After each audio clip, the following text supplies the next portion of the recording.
I had the sense that there were a lot of people who think of Pokemon as being for children, and I wanted to find ways to broaden its appeal. I spent about a year thinking about how to design new aspects that will be perceived as cool and cutting edge by adults. I decided to make all of the Pokemon completely new, so that everyone would start on the same page, whether they were a long-time fan or completely new to the series. These were the words of Pokémon Black and White director Junichi Masuda when asked about his vision for the games shortly prior to their release. It's a telling insight into the mind of a man who has lived and breathed this franchise for over 30 years.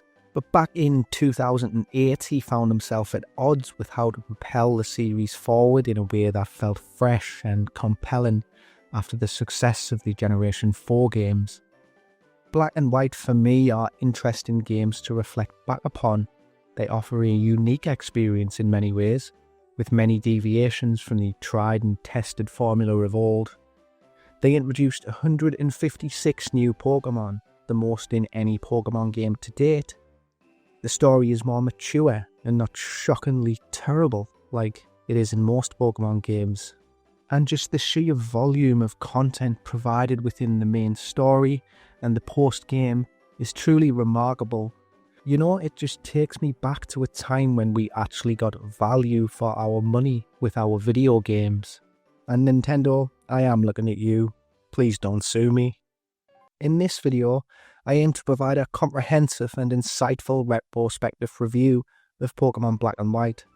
I want to dive into these interesting games and explore the significant gameplay improvements which came with them, the deep story, the incredibly diverse regional decks, the Pokémon designs and graphical improvements which pushed the Nintendo DS to its limit.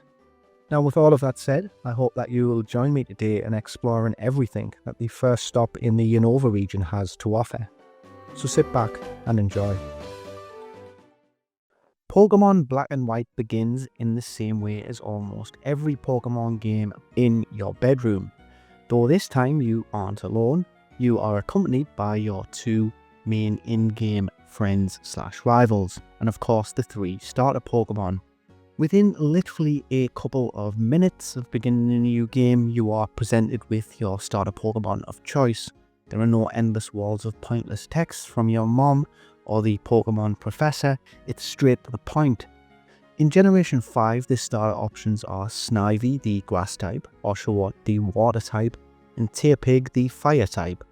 From a design perspective, I think all three are very strong and have pretty solid designs, but I think more importantly, they have excellent learn sets. Some may argue that the typings could be better. Samurotts and Superior do not have secondary typings, and this could perhaps be seen as a step backwards in certain ways. However, Superior holds its own as a grass type. I feel like its secondary typing would naturally be Poison, which I feel would only open it up to additional weaknesses without a great deal of benefit. Remember, this is Generation 5 before the introduction of the Fairy typing. Samurott, on the other hand, could perhaps really have benefited from a secondary typing. Other water-type Pokemon that you may consider for an in-game playthrough offer some quite diverse and interesting combinations, such as Seismitoad, which is a water and ground type, or Jellicent, which is a water and ghost type, or even Swanna, which is a water and flying type. Which brings us to Ember. Back in 2010, I was personally quite disappointed to see the Fire starter returning with a fire fighting combination of typings for the third successive time. But upon reflection, I guess it makes perfect sense. Fire as a typing is, generally speaking, weaker than water and grass for an in-game playthrough. Fire Pokemon tend to be pretty strong at the beginning of the game, and then they tend to fall off and have only situational uses against grass, steel and ice types. By combining fire with fighting, I feel it just allows your fire starter to be more of a keystone within your team, as you will often encounter a large volume of normal Pokemon from regular trainers throughout the game, and dark Pokemon from the evil team grunts, making fighting just a very natural fit to combine with fire. Having said all of that though, I don't believe there is necessarily a bad starter choice in Generation 5. You could probably argue that Ember and Samurott slightly edge Superior as being stronger options overall, as both have slightly better typings against the challenges that you will encounter throughout the game. Upon selection of your starter, you are then immediately thrown into your first rival battle against Bianca, and you are presented with the immensely improved battle engine. The camera movements add a great sense of depth. It's fast, it's fluid, and it looks brilliant. You are then immediately thrown into another battle against Churran. Churran is driven, he's ambitious, he's intelligent, and these traits are reflected in his actions in that he selects the Pokemon with a type advantage against your own. Bianca, by contrast, is reserved. This is reflected in her decision to choose the weakest starter option. Guess it's just a really small detail, but it's pretty cool nonetheless. Shortly thereafter, you will arrive in the first town and you are presented with the Pokedex. This is where your adventure truly begins. This segment is an excellent opening and introduction to Pokemon Black and White. Completely strips out all of the unnecessary fodder and pointless dialogue that seems to encompass the first 30 minutes to 1 hour of most mainline Pokemon games, but it still retains all of the essential and important details that will be required for somebody venturing into the series for the first time. It's simply put a quality of life change that I feel really sets the scope of what this game is and what the developers at Game Freak were trying to achieve, an almost soft reset of the series. Pokemon Black and White are simply stunning and are some of the best looking and sounding games on the Nintendo DS, period. The biggest improvement, visually speaking, is in the sense of depth and the 3D elements which are incorporated into this otherwise 2D game. The camera movements when in battle are very dynamic and they create a great sense of 3D space. The landscapes, towns and cities also incorporate many 3D elements, with Castelia City being a great example. It's beautifully crafted and there is a whole plethora of skyscrapers and buildings which tower over the player and NPCs, and it gives a real sense of immersion. Everything is just beautifully polished. The games also run incredibly well both on original hardware and via emulation. Everything from battling to dialogue, the cutscenes, traversing, surfing, feels fluid, fast and responsive. The musical score for Pokemon Black and White was composed by a team headed by Pokemon legend Junichi Masuda. Every city, town and most areas within the game have their own unique music which fits the theme of the location. Castelia City has a very upbeat tempo to its melody, highlighting the fast pace of city life.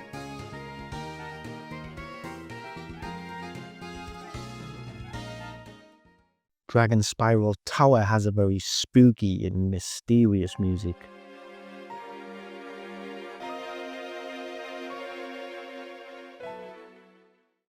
And who can forget the legendary Route 10 music, which just gets you super pumped up prior to Victory Road and the Elite Four that lay ahead.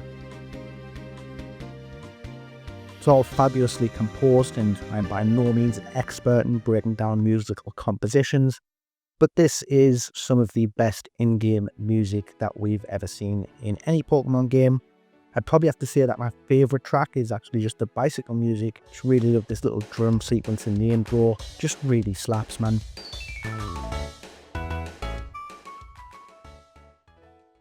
The gameplay and the map design in many of the earlier Pokemon games tend to suffer with a few fundamental problems.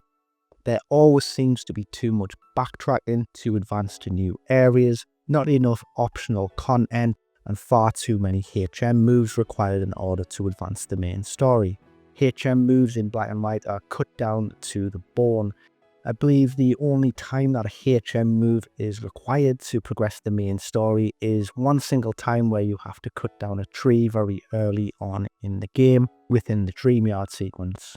Even Surf and Fly technically aren't required at any point to progress the main story, but obviously will be convenient. Generation 5 though takes a completely different approach. HM moves are present but are very much limited and serve as optional devices in order to access additional areas, which in turn will reward the player with useful items or new trainers to battle. This really does allow you to build out your teams further. I guess in many of the previous generation games, I often found myself sort of completing the game with only 4, possibly even sometimes 5 team members. You also don't require any gym badges in order to use any specific HM moves. You can just use them as soon as you obtain the HM item. From a design perspective, the routes, caves, towns and cities are all very well designed, and they are also designed in a way where backtracking is almost entirely optional when progressing the main story. But I do think this does come at the expense of the overall map's design. In Black and White, when you begin the game, you begin in the far southeast corner of the map, and from that point onwards you progress in a very linear fashion. For me, this is sort of an issue because it can almost remove you from the experience, because there's never really a need to ever really consider what's happening around you. All of the backtracking is left entirely down to the player's choice, and as I've previously mentioned, there are a number of additional areas locked behind obstacles requiring specific HM moves. In most situations though, these areas won't be accessible at the point that you first encounter them, and you will need to remember to return at a later point. If you do choose to return, it really does add to the overall experience of the gameplay though, because it just gets you into that sort of vibe of having to think more about what you're doing as you're playing the game. I think this is kind of just a minor point of contention, but overall it does negatively impact the overall experience in making it slightly less engaging. Thankfully, Game Freak did recognise this and implemented changes in the sequel games, Pokémon Black 2 and White 2, to make the progression throughout Unnova less linear. 156 new Pokémon and no access to Pokémon from previous generations until the post-game was always going to be a controversial decision. This is a concept that, aside from Generation 1, remains unique to Black and White to this very day.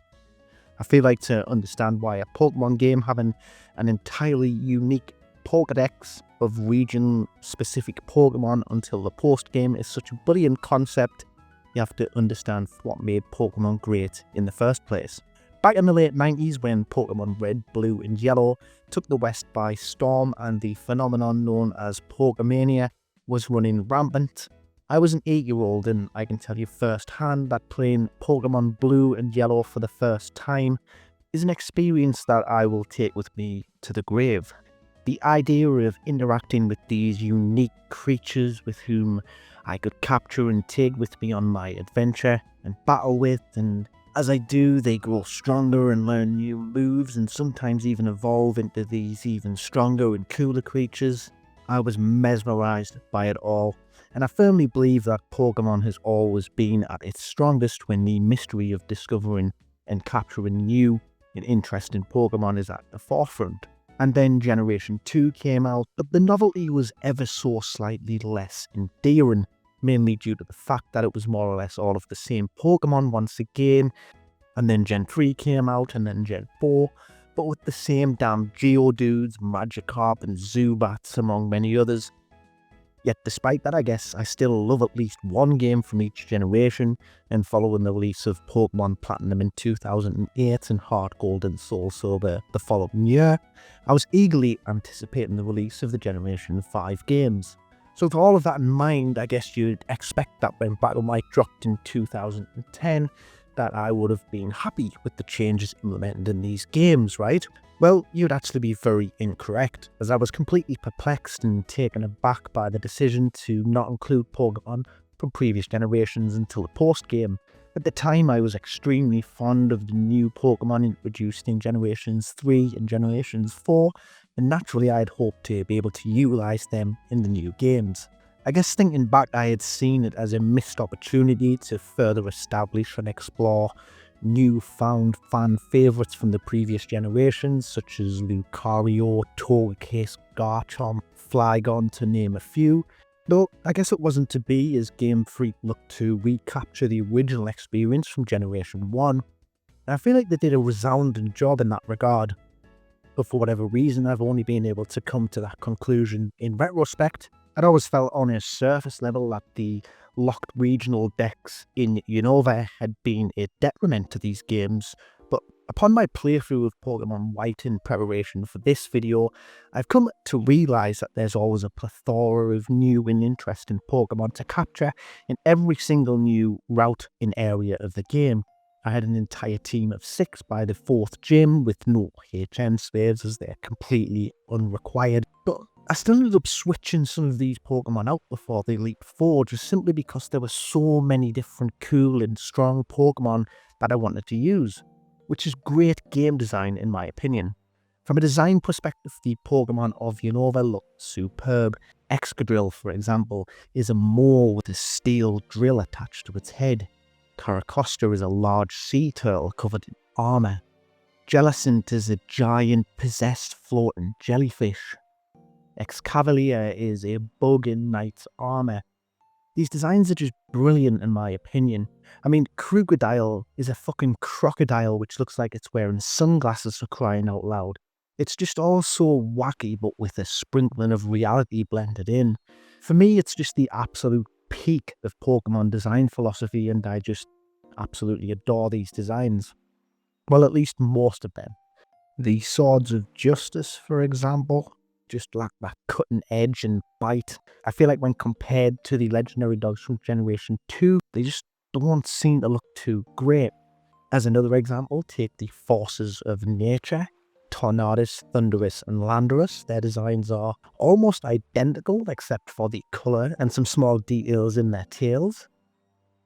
Overall, the Unnova Dex is absolutely top class, and although Pokemon Black 2 and White 2 made significant improvements and in my opinion has the greatest regional dex in any Pokemon game of all time, Black and White are certainly not to be ignored. The Pokedex in these games is executed extremely well and it is set up perfectly in relation to the challenges that you will face throughout the game's main story, which leads us perfectly into the next segment for this video.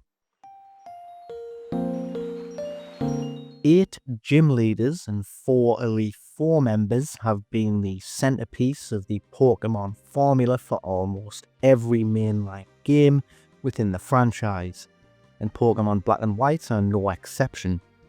In principle, an ideal gym leader should provide the player with a sense of challenge which should require some degree of strategized forethought in order to overcome, upon which there is a memorable feeling of achievement.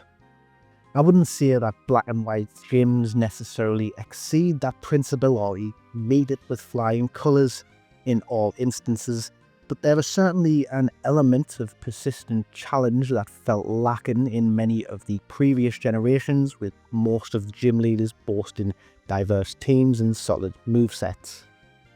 The first gym is somewhat interesting as you face either one of 3 different gym leaders depending on the starter Pokemon that you choose at the beginning of the game, with the leader having a type advantage against you through one of the new pseudo starter elemental monkeys. With this type advantage aside, this gym isn't particularly challenging or interesting as immediately before the gym you will be gifted one of the elemental monkeys for yourself, having a type advantage against whichever of the 3 gym leaders that you face off against. I think this gym serves its purpose overall of reaffirming the importance of type advantages for newer players and provides a small change up for returning players without reinventing the wheel. The second gym leader that you'll encounter is Lenora, who specialises in normal type Pokemon, and this one may actually prove a bit of a challenge if you walk in unprepared or you didn't pick Tepig, which by that point will have evolved into Pignite. Herdia's Intimidate ability can be extremely annoying if you are using a physical attacker, as can Hypnosis from Watchog, and both of these Pokemon have Retaliate, which is a move which doubles in power if used after an ally Pokemon has recently fainted, and this will one-shot pretty much any Pokemon that you will likely have at this stage in the game that doesn't resist normal type moves. Overall, I quite like this gym. It serves as a solid check at that stage in the game. Jumping a little further ahead, we have Elisa, the 4th gym leader, who specialises in electric types.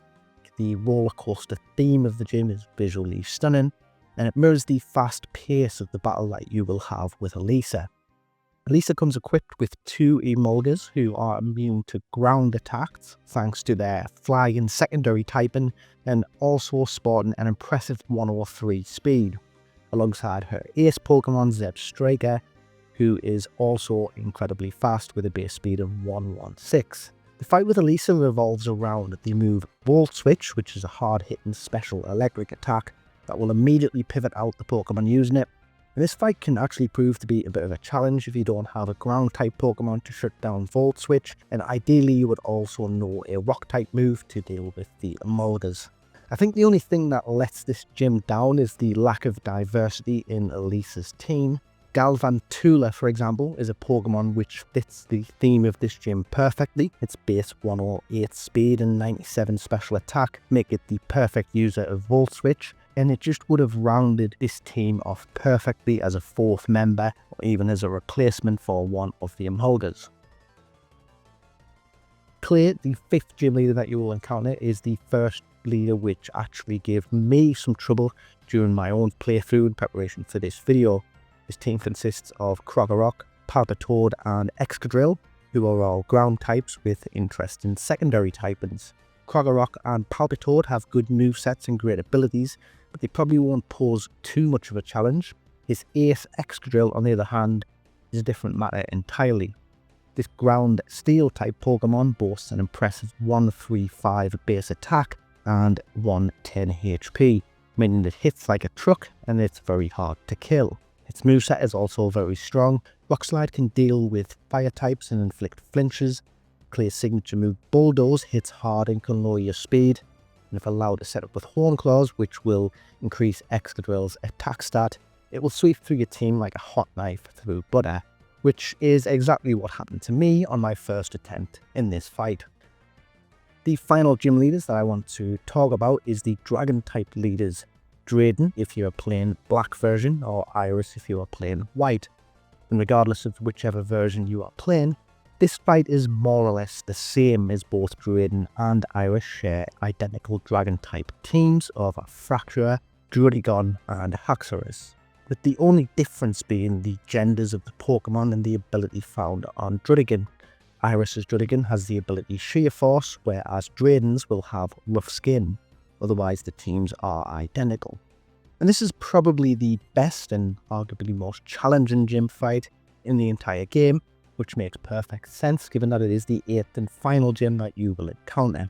The design for this gym aesthetically is fantastic, and it really just highlights these games and all of their beautiful graphic fidelity, showcasing the Nintendo DS at its absolute peak. The fight itself is pretty solid. Fracture will likely pose few problems. Druddigon, on the other hand, boasts a very strong 120 base attack and pretty good all-round defenses. Its moveset, consisting of Chip Away, Revenge, Dragon Tail and Night Slash, will definitely cause you problems if you don't have a strong and fast Ice or Dragon type to take it out quickly. But of course, the star of the show is obviously the ace, Haxorus. This thing will haunt your nightmares if you allow it to set up with Dragon Dance, which it will definitely try to do. Then combined with its signature move Dragon Tail, the base 60 attack move, which will forcefully switch out your Pokemon and send out a random one from your team, can completely ruin your own attempts at setting up with a buff. This is a very hard fight if you don't have a strong Ice type or Dragon type, as previously mentioned, or at the very least a move of those typings. And even if you do, this fight can still prove to be quite a challenge. My main criticism of the 8th gym would be, I guess, the lack of diversity in the selection of Pokemon. I would have really liked to have seen something from the Hydreigon line, or at the very least an additional member or even two for the team. And I guess this next point applies to pretty much all of the gyms within Black and White, and that 6 of them only have teams of 3 Pokemon, with obviously the other 2 only having 2. And this wouldn't be too much of a problem at all if the player themselves were limited by the number of Pokemon we could use in the fight, but that obviously isn't the case. This in and of itself undermines the additional challenge that is obviously present in these games, because even when you do encounter a challenging gym leader such as Clay or Iris, Drayden, you will generally be able to overcome them within an attempt or two, simply through just having a larger selection of Pokemon available for that battle. That said though, the target audience for these games are generally children, so I can at least appreciate the slight increase in challenge, which seemed evidently lacking in previous generations.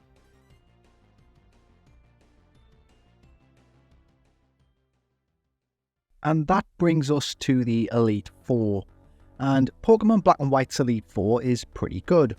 Visually, the setup for each Elite Four member's room is stunning, and the music is also incredible. I also like the fact that you can face the Elite Four in any order that you choose, and that each member has only 4 Pokemon. Unlike the gym leaders, I feel like this is a limitation in theme that actually works, and this is simply because there is no filler Pokemon. It's just 4 strong trainers with 4 strong Pokemon each.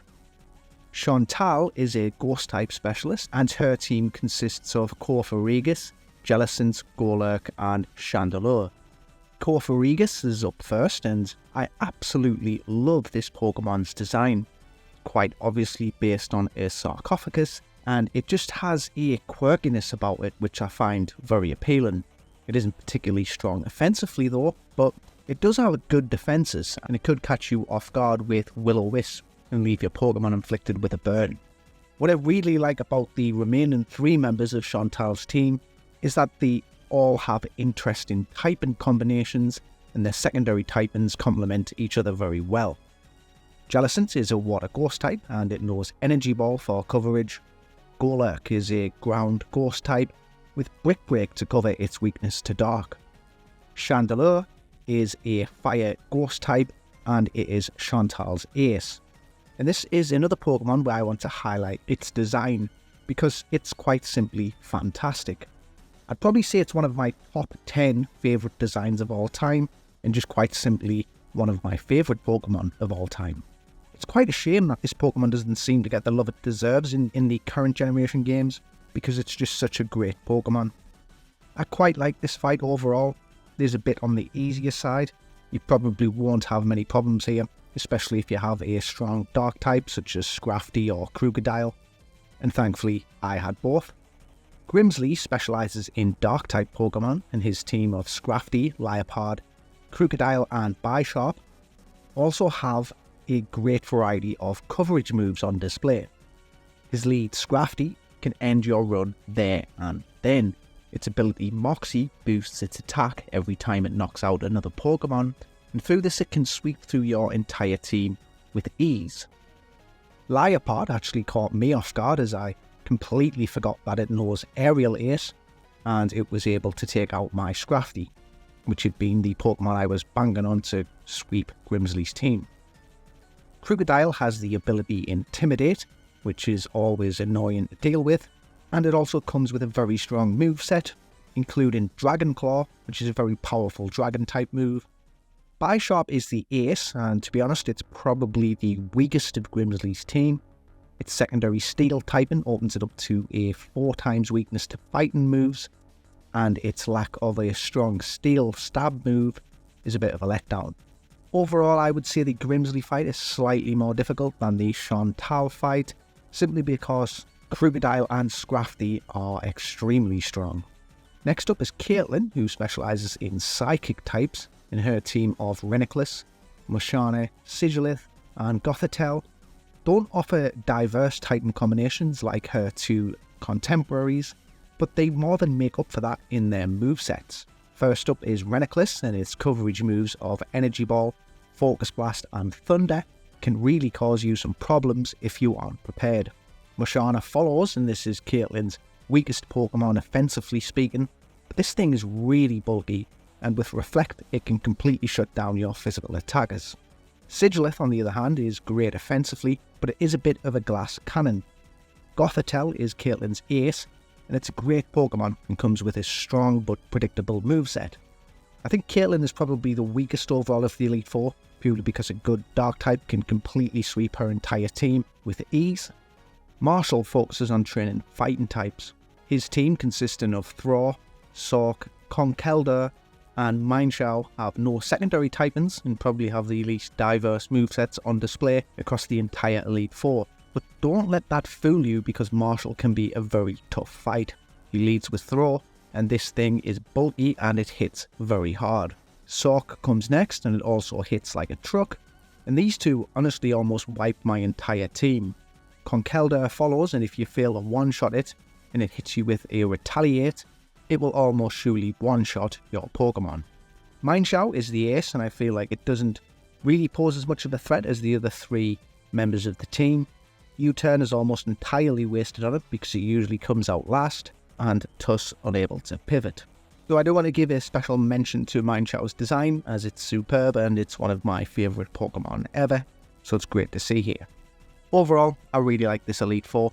I feel like it's up there with the best ever, and it's significantly better than the Elite Fours within generations 6, 7, 8 and 9, which followed. Interestingly, that is it for Black and White, as the champion fight against Alder doesn't actually occur during the main story and is entirely optional in the post-game because of events that we will discuss in detail in the next section of this video. I feel like it would be more than fair to say that the mainline series of Pokemon games are not renowned for their narratives, to the point where the vast majority of players, myself included, generally just skip through most of the dialogue. Generation 5 for me though stands out because it's the first, and arguably only time so far, that Game Freak has ever actually tried to tell compelling stories within their mainline games. Well, at least to a certain extent, as let's be real here, none of the games within Generation 5 tell extraordinary stories with tension-driven narratives or anything even close to that, but there is definitely an additional layer of depth to these characters and this world. Upon being introduced to Ghetsis, who you will encounter early in your quest in Akamula Town, Ghetsis, who serves as the primary antagonist throughout your journey, is making a speech justifying his, and by extensions Team Plasma's, motivations for stealing Pokemon, as he wants to give the impression at least that he believes all Pokemon should be liberated from the grasp of the trainers who force them into battles against their will. And this, on the surface, is a far better and more complex motivation than we've ever seen before or after for an evil team leader in a Pokemon game. Because at the centre of this argument lends a moral question. Is it morally right to capture Pokemon and force them into battles? Do the Pokemon even enjoy it? But at the same time, it's obviously not right to steal other trainers' Pokemon, so do the ends justify the means? Well, in Ghetsis' case, it will turn out that they definitely don't. But it gives the player something more interesting to think about rather than the generic evil teams from past and even present generations whose goals are often as mundane and generic as steal a shit ton of Pokemon so that we can take over the world. Shortly after your encounter with Ghetsis, you will encounter his protege and the leader of Team Plasma, N. N is far younger than Ghetsis and is far less set in his ways, and although he is very much under Ghetsis' influence and firmly on board with Team Plasma's overarching goals, he does question it, and he is willing to form his own opinions and draw his own conclusions. And I believe the dynamic between Ghetsis and N is where Pokemon Black and White's narrative is at its strongest point. Because not only does N serve as your primary rival throughout the story, and as the leader of the evil team, but he also serves as the answer to the moral dilemma which is presented by Ghetsis. N isn't necessarily evil, he's actually quite compassionate, open-minded and caring, but he is also a very credible rival. And I just have to give credit to Game Freak here because N is just such a very good character. He's very, very well written. As the story begins to unfold, you will learn from N shortly before the second gym battle with Lenora that Team Plasma are planning to steal 2 legendary Pokemon in order to achieve their goals, with those being the box art legendaries. Now, this is a cliche at this point, but it is at least set up well and executed reasonably well in Black and White. Throughout the game, you will encounter Team Plasma up to the usual nonsense of stealing Pokemon and making life hell for the people of Unnova, and you, the player, will act as the hero in most of these situations. And these events serve as secondary checkpoints throughout the progression of the main story in conjunction with the gyms. During your visit to Castelia City, you will encounter Ghetsis once again after one of his grunts has stolen another trainer's Pokemon. Here, he gives another speech about the founding of the Unnova region, and it's clear to see Ghetsis' influence over the other sages within Team Plasma. And what I also find interesting during this scene is that you also learn that during his initial speech about Pokemon liberation, all the way back in Akamula Town, had actually inspired Berg, the gym city leader of Castelia City, to form a closer and stronger bond with his own Pokemon. And I quite like this because I just feel like it's pretty good writing for a Pokemon villain, where previous and present generations tended just to push more the generic good versus evil narrative. And I just think that giving Ghetsis this extra layer of depth really helps cement him as a strong villain, with a strong influence on both sides of the conflict. After all, the best villains in fictional literature and media generally all share two things in common. They have strong and often clear motivations, and they have some redeemable qualities, which makes them relatable. I feel like this always works because in the real world there are truly very few instances of people who are generally evil simply for the sake of being evil. And so characters who are portrayed this way are generally just not relatable to the average person. Most leaders of criminal organisations, for instance, are often charismatic and charming in nature. They often have a very specific motivation or belief as justification for why they commit crimes. In many Pokemon games, though, the evil team leaders lack depth, they lack motivation and/or wider philosophical meaning behind their actions. Take, for instance, Maxie and Archie from the Generation 3 games, Ruby, Sapphire and Emerald. Their motivations are clear enough. They both plan to use a legendary Pokemon to alter the Earth's landscape to one extreme or the other. But behind all of this, there's no real logic to either of their plans, and there's no depth to why either of them have these views. And so they just serve as an arbitrary challenge in the form of a Pokemon battle in which the player must overcome. Nothing about their quests or personalities is redeemable or relatable in any way. By comparison, Ghetsis has a far more engaging motivation behind his character and far more depth in terms of his relatability, at least to a certain extent, as there is a twist within his character arc that does diminish some of the praise that I am showering on his character as of now. But before we explore that further, I want to discuss N. N serves as the player's primary rival throughout the story, and the battles that you have with N are some of the best in the game. What I really like about his teams in particular is that he changes them up every time that you face him, and he uses a diverse typeset in most of the encounters. Though I wouldn't say that any of the battles are particularly challenging in nature. N is the leader of Team Plasma, though it is obviously apparent from your first encounter that he is heavily under the influence of Ghetsis and that his views of the world have been manipulated. N has the unusual ability of being able to speak and communicate with Pokemon on a deeper level than most of the trainers, and during your first encounter he speaks to your Pokemon directly, and he's very surprised to see how happy they are to be with a trainer. And N continues to question many aspects of the liberation goals of Team Plasma, though he still remains firm in his beliefs. And during a later encounter in the game within Charged Stone Cave, he's disgusted to learn of the existence of the Pokedex, with the nature of it being completely alien to him.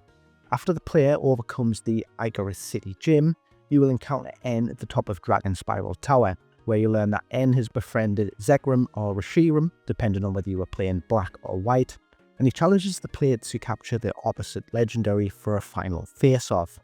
And I feel this is a pretty strong setup for the box art legendaries, at least by comparison to many of the other generations where the quarrels between the legendaries in the game are honestly just being futile at best, such as in Generation 3 and 4, where it almost just sort of makes no sense why the legendaries are quarreling, and there's just no real connection to the overall plot within the story. But I do just like the simplicity of this just being set up as a ultimate final face-off between you and your rival. Now, once the player has wrapped up the rudimentary task that is the Elite Four, Team Plasma's castle just appears out of the ground, and as ridiculous as this might seem, I mean, after all, it is just a Pokemon game, guys, so it kind of is what it is. Within the castle, you will encounter the opposing box art legendary, Zekrom or Reshiram, and after you have captured them, you will progress to the final battle with N. I really like this battle. I wouldn't say it is a particularly challenging fight, but both Zekrom and Reshiram look absolutely superb. N's final team consists of Reshiram or Zekrom, Caracosta, Vanillux, Archeops, Zoroark, and Klinklang. He leads with the legendary, and its counterpart will be immediately pushed to the front of your own party. The fight itself overall is pretty solid. N's entire team have great movesets, and I would say feels about on par with one of the Elite Four members. Following your encounter with N, he will finally realise the error of his ways and begin to see that Pokemon are happiest when they are with their trainers. This triggers the mask off moment for Getsus, who reveals that N has been a pawn all along and simply a tool so that Getsus could get closer to Zekrom and Reshiram, obviously through N's ability to communicate with Pokemon on a deeper level. This allowing Getsus to execute the true plan, which has been to gain control of all of the Pokemon for himself in order to gain more power and dominate the world.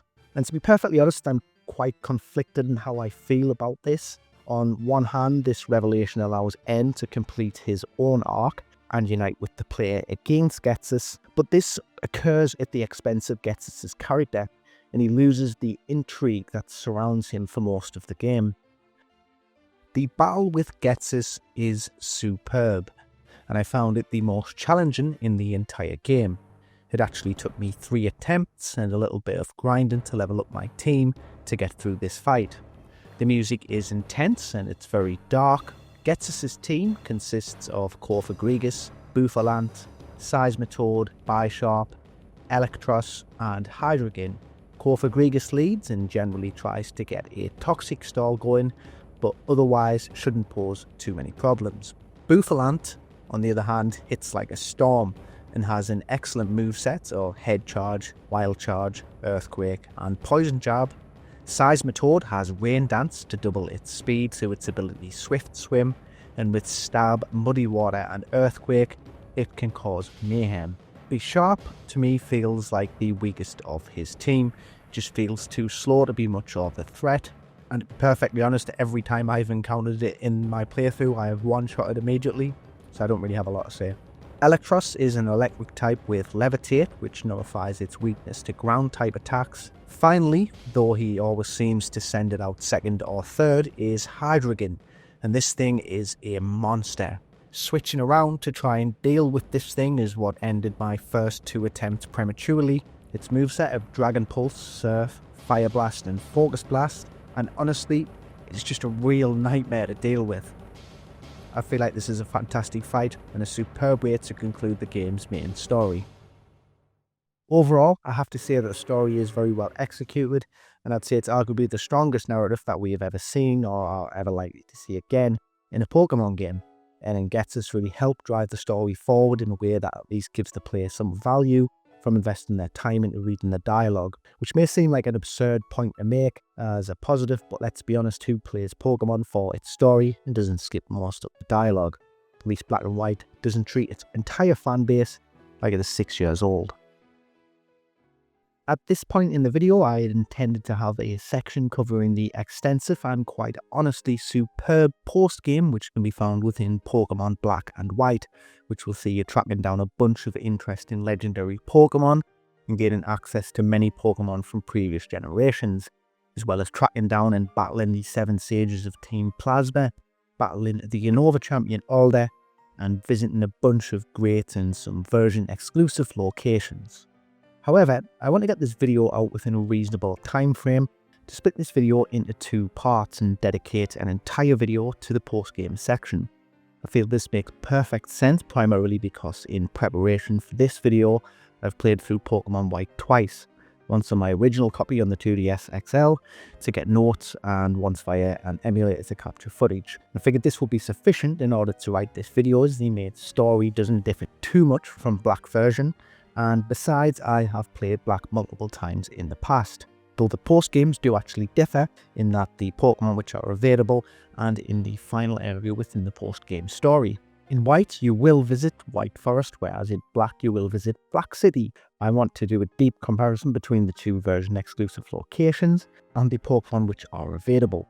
And so I am going to play through Black version and all of its post game content in order to capture some additional gameplay footage and take some additional notes for themes that I will discuss in part 2. To summarise this video though, I feel like Pokemon Black and White are phenomenal games that were not nearly appreciated enough in their own time. Of course, they are beloved today and were critically acclaimed at the time of their release, but it's just so hard to ignore the backlash from the hardcore community of dedicated fans who took issue with honestly petty issues, which in hindsight seem trivial and futile in comparison to the issues which plague the mainline series of Pokemon video games today, at least in my opinion. Looking back at Generation 5, they represent the absolute peak of this franchise in terms of quality and quantity of content. Generation 5 as a whole stands testament to a time when Game Freak were willing to take risks, when they understood how to implement positive changes and deliver a game dripping with passion-filled content, full of interesting new Pokemon, a fantastic battle engine, superb graphics, excellent writing, and an all-round experience that has yet to be bettered in any other Pokemon game that has come before or after them.